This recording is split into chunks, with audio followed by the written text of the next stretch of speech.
So for the two of you, how did the partnership between you form for this project? I mean, I'll just, Michael had written these books, and it came to me a little late. I think it bounced around a little bit, this project, and had been in a few studios, and it landed on my desk before COVID, but I kind of can't remember. But it came to me, and I really loved it. My son at the time was the age of Daphne, and he listened to the books. We listened to them on audio tape and were completely in love with them. And I said, great. And, Michael had his own experience with it, but I'll let him tell you. Yeah, as soon as the books came out, this is almost 20 years ago, somebody had optioned it. It was constantly in development somewhere. Um, but no one ever seemed to truly get it until Amy came along.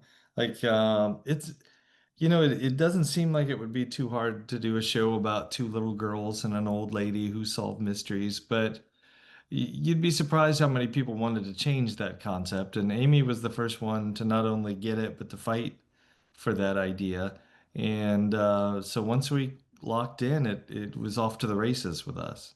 Amazing. You mentioned that people wanted to change some parts of it. Were there any changes that were made in the adaptation that you appreciated the most in this new show?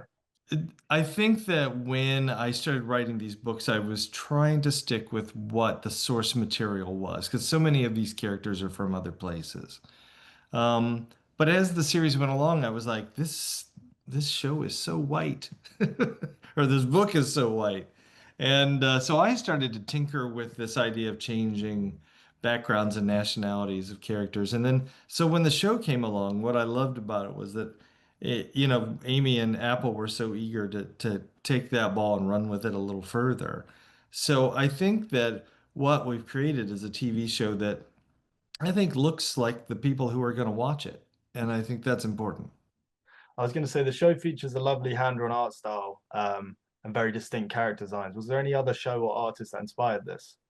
Oh yeah, the entire team, we're all Miyazaki, lovers, and I think Spirited Away was one of our main. There's a lot of long, wide shots of vistas, and we really wanted to capture that. We obviously don't have the same kind of budget nor the same kind of time, but we 100% try to capture. We call pillow shots, moments of in-betweens of scenes, where you just have kind of silence, and we were very, very, very inspired by that. And our director, Stage Coutinho, understood the goal immediately without saying. We'd worked together on Star, and I was very glad we got to do what we got to do.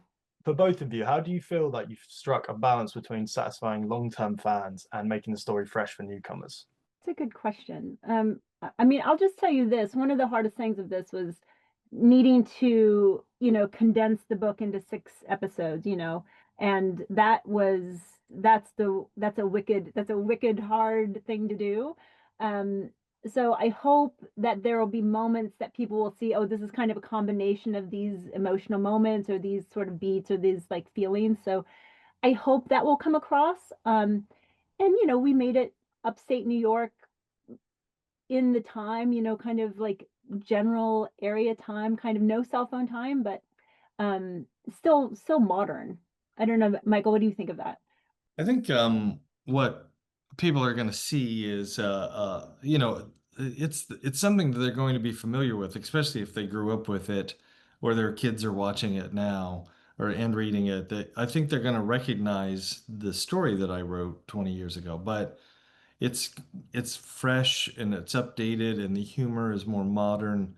As things go along, we decided to actively tweak what seemed appropriate. So I think that, fans are going to read this and watch it. I'm messing this up over and over, read and watch, but they're going to watch it, and I think if they've read the books, they're gonna feel what they felt when they were a little kid and they started reading it. But there also going to be enough new stuff to keep them tuning in every time they can. Amazing. And just one final question. What was your favorite fantasy novel or series growing up for both of you? Tolkien. I read them hundreds. Every Thanksgiving I started reading The Hobbit, and I'd read the whole series like for probably like 6 or 7 years in a row. I was big Tolkien fan. Yeah, it's hard not to be a Tolkien fan as a writer, but I would say like the person that had the biggest influence on me was maybe Roald Dahl and Oh all yeah. of his bizarre little stories that he wrote, and just the sarcasm and the biting wit and the and not talking down to kids, and I've always aspired to kind of create the same kind of energy for modern kids. Amazing. Thank you guys so much for your time. Thank you very much. Ladies and gentlemen, you're watching Hey You Guys! Hey, you guys! Hey, you guys! Hey, that's what they all say. Hey, you guys! Hey, you guys!